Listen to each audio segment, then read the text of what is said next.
Hello friends, today we are going to see the sequential model and related problems. Sequential problem. What is the meaning of sequential problem?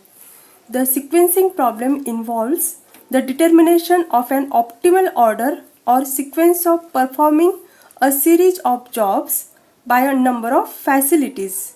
Number of facilities means number of machines. So, as to optimize the total time or cost. See, there are different types of job sequencing problem. First is processing n jobs through 2 machines. Processing n jobs through 3 machines. Next type is processing 2 jobs through m machines. Processing n jobs through m machines. And last one is processing of n jobs through 1 machine. Today we are going to see the processing n jobs through 2 machines. Let there are n jobs, each of which are to be processed through 2 machines M1 and M2 in the order M1, M2. That is, each job has to pass through the same sequence of operations. Or we can say that a job is assigned on machine M1 first, and after it has been completely processed on machine M1, it is assigned to machine M2. If machine M2 is not free at the moment for processing the same job, then the job has to wait in waiting line for its turn on machine M2. ठीक है, तो यहाँ पे sequence क्या रहेगा? First job कहाँ पे जाएगा? मशीन M1 की तरफ जाएगा और वहाँ पे जॉब कंप्लीट हो जाने के बाद वो मशीन M2 की तरफ वर्क करेगा. ठीक है.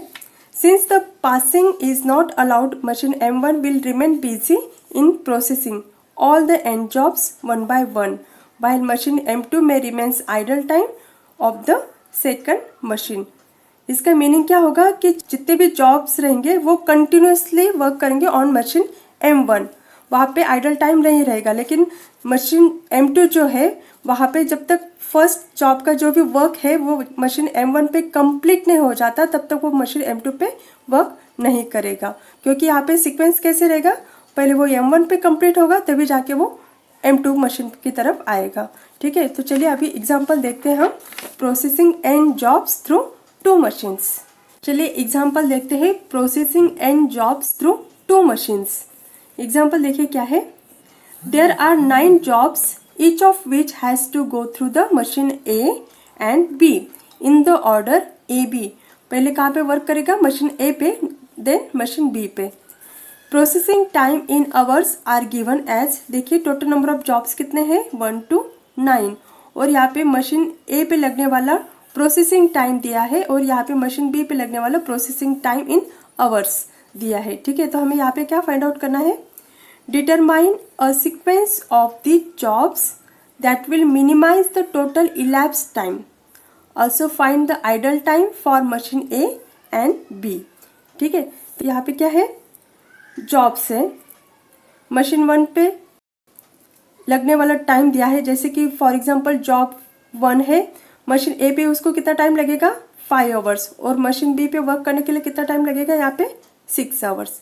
ठीक है, तो यहाँ पे 3 चीज़ें हमें निकालनी है. पहला क्या निकालना है? टोटल इलैप्स टाइम निकालना है. Then idle time for machine A और मशीन बी के लिए निकालना है. ठीक है, तो ये तीनों चीज़ें निकालने के लिए सबसे पहले हमें क्या करना पड़ेगा? देखिए solution. First we have to find out the optimal job sequence. तो देखिए ऑप्टिमल जॉब सीक्वेंस का कुछ प्रोसीजर होता है. तो प्रोसीजर कैसे रहेगा? Procedure to find optimal sequence. Find the minimum duration among M1 and M2. देखिए यहाँ पे M1 और M2 दिया है. हमारे इस एग्जांपल के केस में क्या है? यहाँ पे मशीन A और मशीन B. ठीक है, तो पहला प्रोसेस क्या रहेगा कि मिनिमम ड्यूरेशन हमें फाइंड आउट करना है. अगर मिनिमम ड्यूरेशन मशीन M1 पर आ रहा है तो हम क्या करेंगे? फॉरवर्ड डायरेक्शन में उस जॉब को पुट करेंगे. अगर मिनिमम ड्यूरेशन जो है वो मशीन B पे आ रहा है तो हम क्या करेंगे? वहाँ पे बैकवर्ड डायरेक्शन में जाएंगे.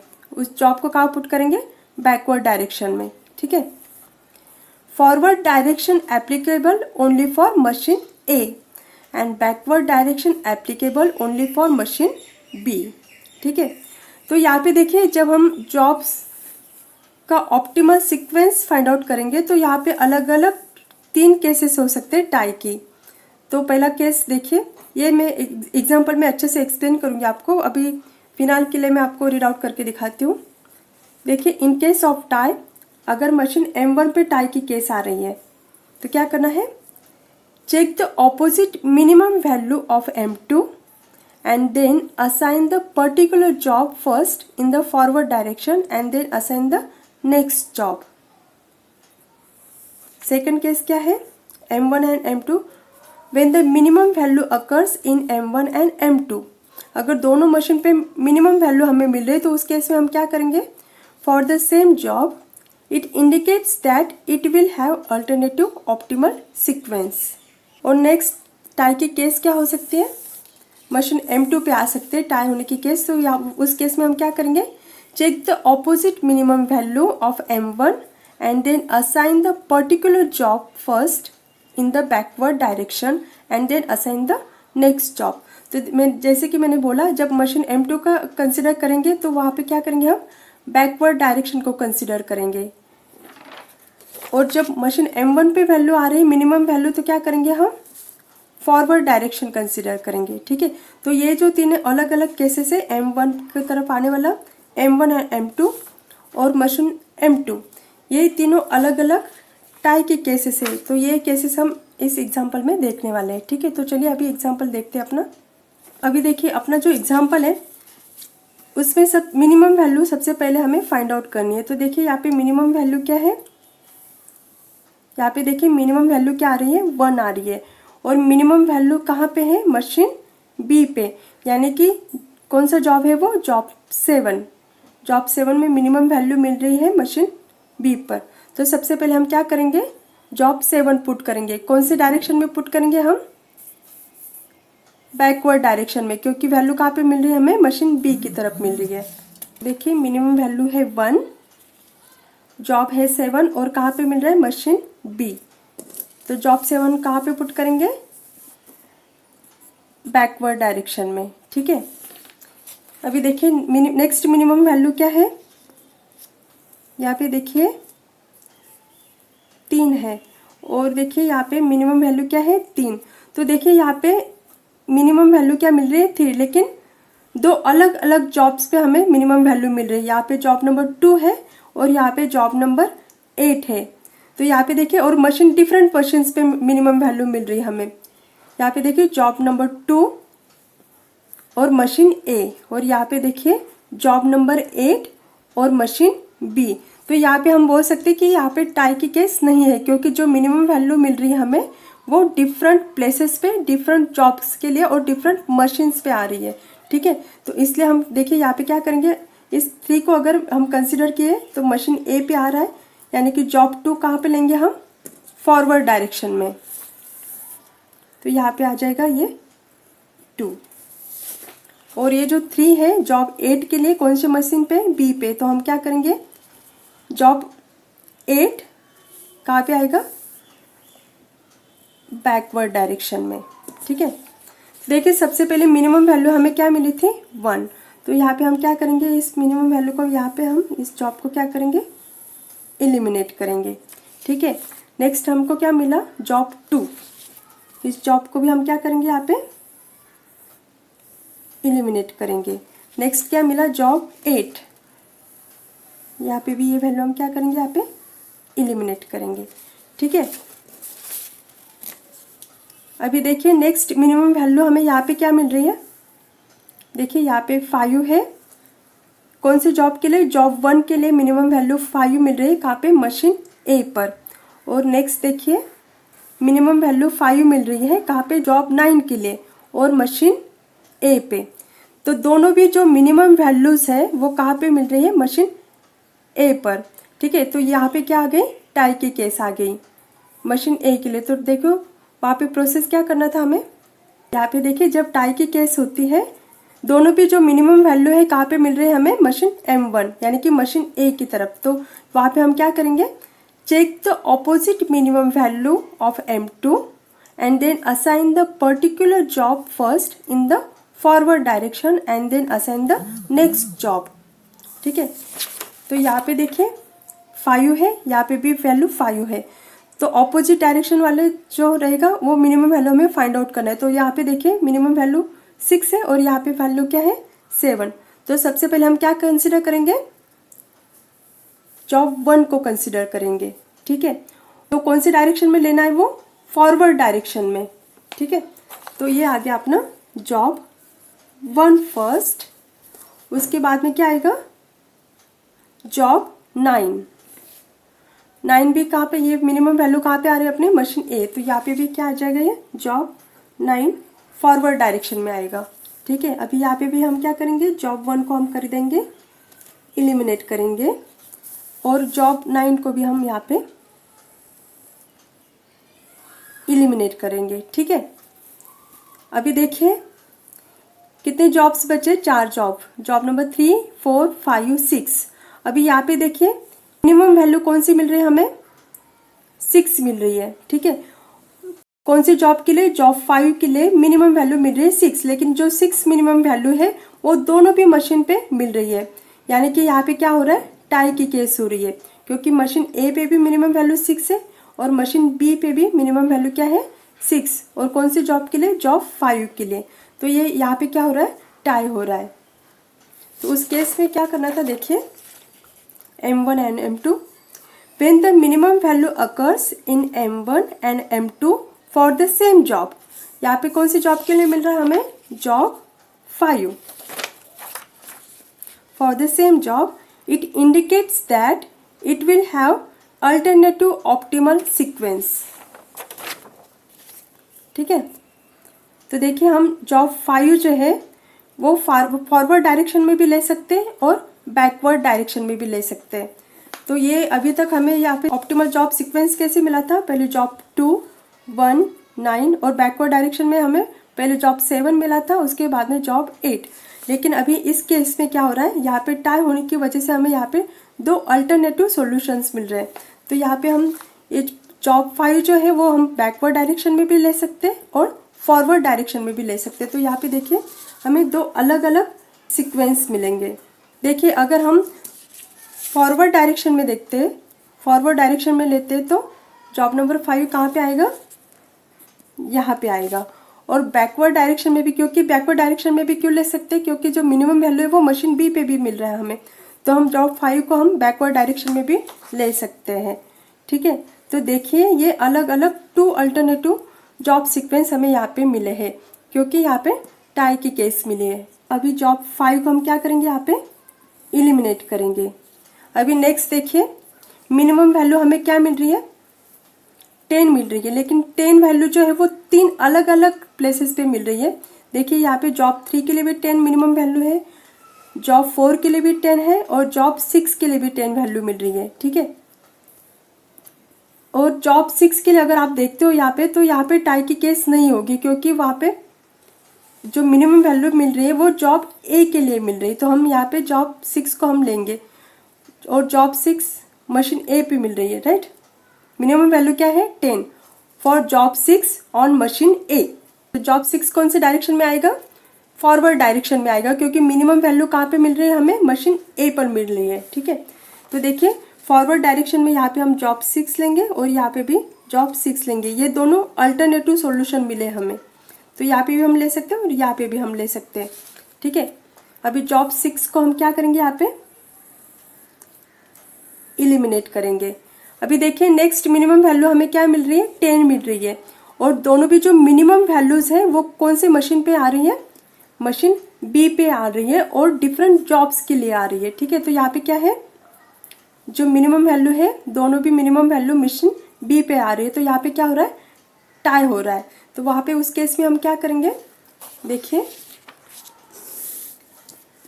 मशीन 2 पे टाई हो रहा है ना, तो उस केस में क्या करेंगे, check the opposite minimum value of M1 and then assign the particular job first in the backward direction and then assign the next job. अभी देखिए यहाँ पे मिनिमम वैल्यू कौन सी जॉब के लिए है, जॉब 3 के लिए है, बराबर। तो हम पहले सबसे पहले क्या लेंगे, जॉब 3 को लेंगे, कौन से डायरेक्शन में लेंगे, बैकवर्ड डायरेक्शन में लेंगे। तो ये देखिए यहाँ पे आ गया जॉब 3 और यहाँ पे भी आ गया जॉब 3। तो हम जॉब 3 को यहाँ पे क्या करेंगे, अभी एलिमिनेट करेंगे। और लास्ट में सिर्फ क्या बचा, जॉब 4। जॉब 4 कौन सी डायरेक्शन में आएगा, बैकवर्ड डायरेक्शन में आएगा, क्योंकि जो मिनिमम वैल्यू है कहाँ पे, मशीन बी पे। तो ये आ गया जॉब 4, ये भी आ गया जॉब 4।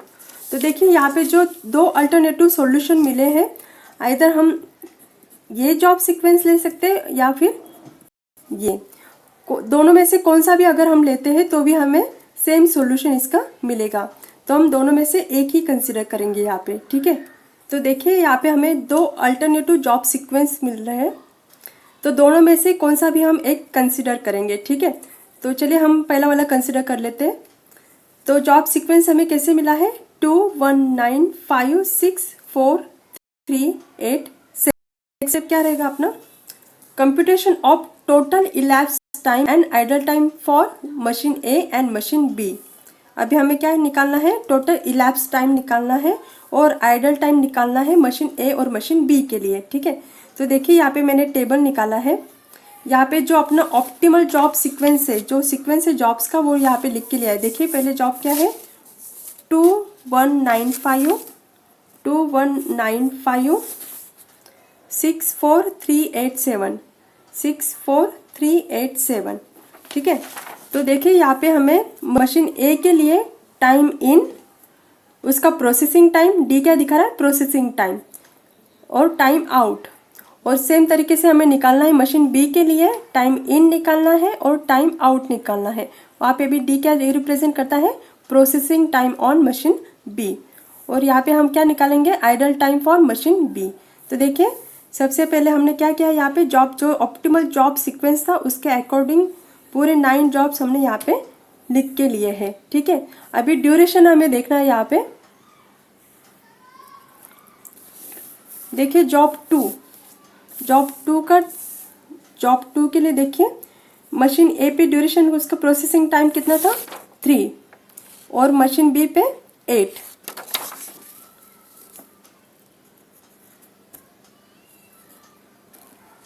नेक्स्ट जॉब क्या है अपना 1।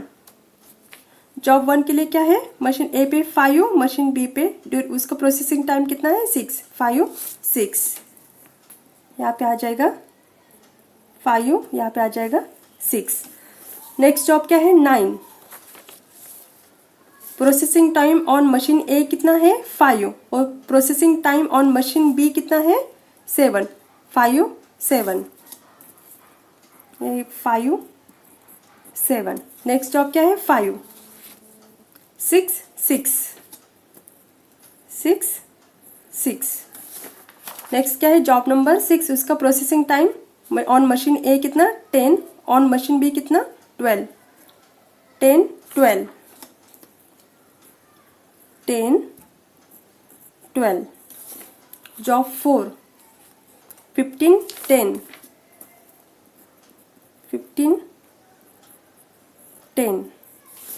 जॉब 3 12 10 12 10। जॉब 8 के लिए 9 3 9 3।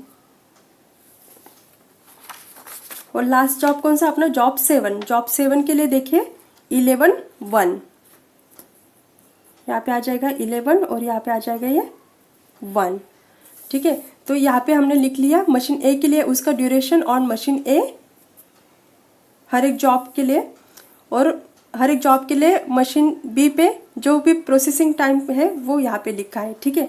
अभी देखिए स्टार्टिंग में क्या होता है, जो जॉब फर्स्ट जॉब रहेगा यानी कि जॉब नंबर 2, जब वो मशीन ए की तरफ आएगा तब स्टार्टिंग में मशीन क्या रहेगा, आइडल स्टेट में रहेगा, ठीक है। तो वहाँ पे उसका इन टाइम क्या रहेगा, 0, ठीक है। 0 + 3 इसका आउट टाइम यहाँ पे क्या आ जाएगा, 3।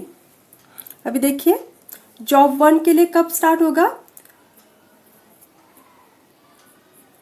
3rd आवर पे, 3 + 5 यहाँ पे कितना आ जाएगा, 8।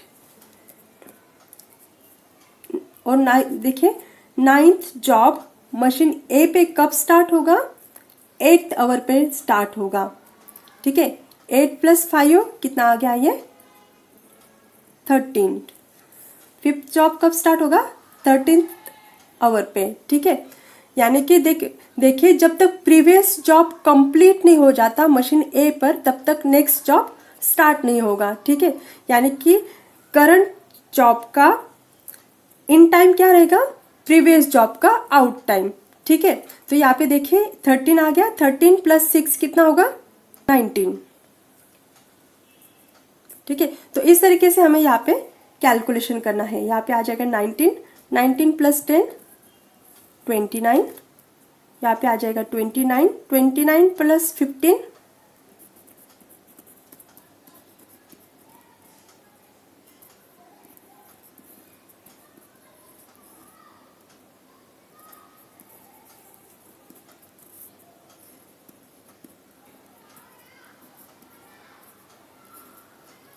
ठीक है। तो देखिए यहाँ पे जो मशीन ए है, मशीन ए पे कितने जॉब प्रोसेस करेंगे? टोटल 9 जॉब्स प्रोसेस करेंगे और वो कंटिन्यूसली बेसिस पे वो वर्कआउट करेंगे, ठीक है। यहाँ पे आइडल टाइम नहीं रहेगा, स्टार्टिंग में सिर्फ मशीन आइडल स्टेट में रहेगा, ठीक है। जो जॉब 2 है वो स्टार्टिंग में मशीन ए आइडल स्टेट पे रहेगा, इसलिए यहाँ पे हमने 0 लिया। फिर ड्यूरेशन उसका प्रोसेसिंग टाइम क्या है? 3, और उसका जॉब 2 का आउट टाइम यहाँ पे मशीन ए पे आउट टाइम क्या रहेगा? 3rd आवर, ठीक है। यहाँ पे देखिए जॉब 1 कब स्टार्ट होगा? 3rd आवर पे, और कंप्लीट कब होगा? 8th आवर पे। जॉब 9 कब स्टार्ट होगा? 8th आवर पे, और कंप्लीट कब होगा? 30th आवर पे। तो इस तरीके से हमें यहाँ पे कैलकुलेशन करना है। अभी देखिए मशीन बी, जॉब 2 कंप्लीट कब हो रहा है मशीन ए पे? 3rd आवर पे, तो यहाँ पे इसका इन टाइम क्या आ जाएगा? 3। अभी देखिए 3 + 8 यहाँ पे आ जाएगा कितना? 11। यहाँ पे क्या आ जाएगा? 11, 11 + 6 कितना? 17। यहाँ पे आ जाएगा 17, 17 + 7 यहाँ पे कितना आएगा? 24, 24 + 6 कितना? 30, 30 + 12 42। अभी आप यहाँ पे देख सकते हैं, देखिए जो जॉब 6 है वो मशीन 1 पर कब कंप्लीट हो रहा है? 29th आवर पे, ठीक है। जॉब 6 है वो मशीन बी पे कब कंप्लीट हो रहा है? 42 आवर पे। और यहाँ पे देखिए नेक्स्ट जो जॉब है वो कब फिनिश हो रहा है वहाँ पे वर्क? 44 आवर पे। लेकिन यहाँ पे जो प्रीवियस जॉब है वो कब कब कंप्लीट हो रहा है? 42 आवर पे। यानी कि यहाँ पे जो मशीन बी है अगर उसको नेक्स्ट जॉब वर्कआउट करना है तो वहाँ पे उसको 2 घंटा वेट करना पड़ेगा, ठीक है। तो यहाँ पे जो मैक्सिमम वैल्यू जो रहती है दोनों में से, तो मैक्सिमम वैल्यू यहाँ पे एज अ इन टाइम हमें लेना पड़ता है। तो यहाँ पे देखिए 42 है, यहाँ पे क्या है? 44। तो हम क्या कंसिडर करेंगे यहाँ पे? 44, 44 + 10 यहाँ पे कितना आ गया? 54। फिर से देखिए यहाँ पे आउट टाइम जॉब ए पर कितना आ रहा है? 56, और यहाँ पे कितना आ रहा है? 54। यानी कि यहाँ पे 2 घंटा फिर से मशीन बी पे वेट करना पड़ेगा, ठीक है। तो यहाँ पे दोनों में मैक्सिमम वैल्यू कौन सा है? 56। तो हम कौन सा कंसिडर करेंगे? 56। तो ये कितना आ गया? 66। तो ये यहाँ पे आ गया 66 + 3। यहाँ पे फिर से देखिए यहाँ पे क्या है? 69, और यहाँ पे क्या है? 76। तो दोनों में मैक्सिमम वैल्यू कौन सा है? 76। तो हम कौन सा लेंगे यहाँ पे? 76। ये कितना आ गया? 77। तो देखिए यहाँ पे जॉब मशीन बी की तरफ जो भी वेटिंग टाइम था कहाँ पे आ रहा था? यहाँ पे देखिए 42 है, यहाँ पे 44 है। तो यहाँ पे मतलब कितना घंटा वेट करना पड़ेगा? 2 घंटा वेट करना पड़ेगा, बराबर। यहाँ पे भी देखिए यहाँ पे 54 है, यहाँ पे 56 है। तो यहाँ पे भी कितना आ जाएगा? 2। यहाँ पे देखिए 66, 66, यहाँ पे 69 है, यहाँ पे 76 है। 76 - 69 कितना आ गया? 7 आ गया, ठीक है। और स्टार्टिंग में भी यहाँ पे देखिए जब तक जॉब 2 मशीन ए पे कंप्लीट नहीं हो रहा था तब तक मशीन बी क्या था? आइडल स्टेट पे था। तो उसको मतलब यहाँ पे देखिए उसका इन टाइम, यहाँ पे देखिए जॉब 2 का आउट टाइम कितना था? 2। जब तक 3 आवर्स कंप्लीट नहीं हो जाते मशीन ए पे, तब तक मशीन बी क्या था, वेट करा था। कितना घंटा, 3 घंटा। तो आइडल टाइम उसका क्या रहेगा, मशीन बी का कितना रहेगा, 3 आवर्स का। तो देखिए यहाँ पे टोटल हमें कैलकुलेट करना है 7, 8, 9, 11, 12, 13, 14। ये कितना हो गया, 14 आवर्स। अभी देखिए इस एग्जाम्पल में हमें क्या फाइंड आउट करना है, determine a sequence of the jobs that will minimize the total elapse time, also find idle time for machine A and machine B. तो देखिए अभी हमें क्या फाइंड आउट करना है, इलैप्स टाइम। तो वो कैसे फाइंड आउट करेंगे, the total time taken to complete all the jobs through machine A and machine B including idle time, that is all the process will come to an end at 77th hour. This is the minimum total elapsed time. तो देखिए यहाँ पे हमने total time count किया है, ये क्या है, ये मशीन ए के लिए निकाला है और ये मशीन बी के लिए। तो टोटल वर्क कब कंप्लीट हो रहा है, 77th आवर पे। तो ये क्या हो गया अपना टोटल इलैप्स टाइम। ठीक है, टोटल इलैप्स टाइम कितना, 77 आवर्स। नेक्स्ट हमें क्या फाइंड आउट करना है, idle time for machine A. तो देखिए वो कैसे फाइंड आउट करेंगे, compare the last job out time on machine A and on machine B, the difference is called the idle time for machine A. तो यहाँ पे देखिए आउट टाइम क्या है, मशीन ए पर आउट टाइम क्या हो रहा है, 76, और मशीन बी पे आउट टाइम क्या है, 77। तो ये दोनों का जो डिफरेंस रहेगा वो क्या हो जाएगा, idle time for machine A. तो ये क्या, 77 माइनस 76 इज इक्वल टू 1। तो 1 क्या हो गया, idle time for machine A.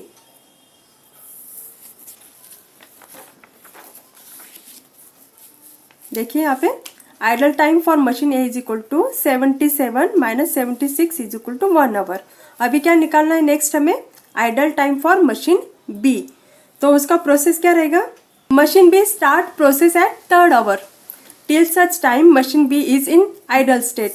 देखिए यहाँ पे देखिए जॉब 2 जो था मशीन 1 पे कब कंप्लीट हो रहा है जॉब, देखिए जॉब 2 मशीन ए पे कब कंप्लीट हो रहा है, 3rd आवर पे। 3 घंटे तक मशीन क्या रहेगा, मशीन बी क्या रहेगा, आइडल स्टेट में रहेगा। तो यहाँ पे क्या, जो यहाँ पे क्या लिखेंगे हम, 3 आवर्स। ठीक है, machine B starts process at 3rd hour till such time machine B is in idle state.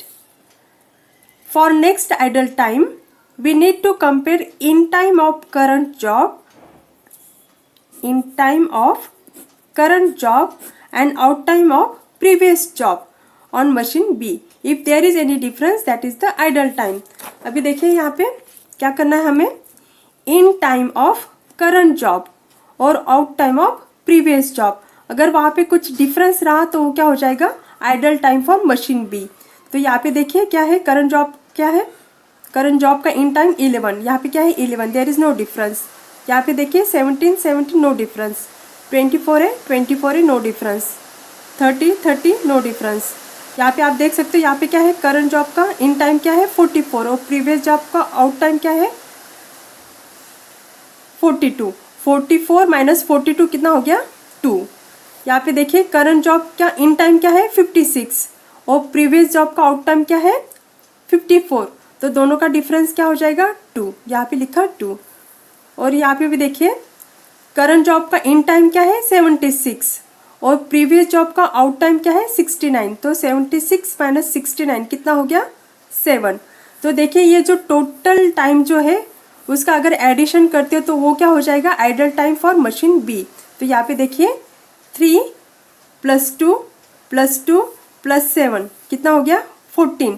तो 14 क्या हो गया, idle time for machine B. तो देखिए इस तरीके से यहाँ पे हमने निकाला idle time for machine B कितना आ गया, 14 आवर। तो इस एग्जाम्पल में हमने क्या क्या देखा, टोटल इलैप्स टाइम निकाला है जो कि 77 आवर्स है। Idle time for machine A आ गया 1 hour, idle time for machine B कितना आ गया, 14 आवर्स।